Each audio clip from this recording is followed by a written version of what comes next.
Hi guys, welcome to Turkish Center channel. In this channel with my friend Muhammad, we'll teach you the Turkish language completely.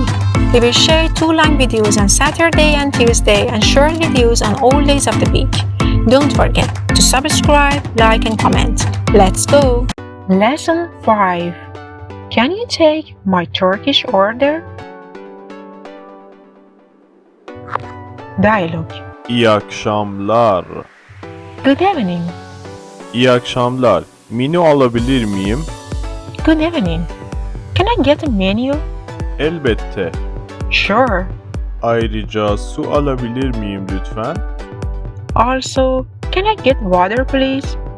Hemen efendim. Right away. Sipariş de vermek istiyorum. Could you take my order as well? Evet buyurun. Yes, please. Lesson vocabulary. Su. Su. Water. Alabilmek. Alabilmek. To be able to receive.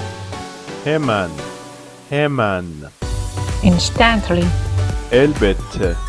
Elbette. Of course. Sipariş. Sipariş. Order. Akşam. Akşam. Evening. Efendi. Efendi. Master. İstemek. İstemek. To want. Sipariş vermek. Sipariş vermek. To order. Menü. Menü. Menu. Guys, lesson is over. Now, let's practice in the comments how to order in Turkish restaurant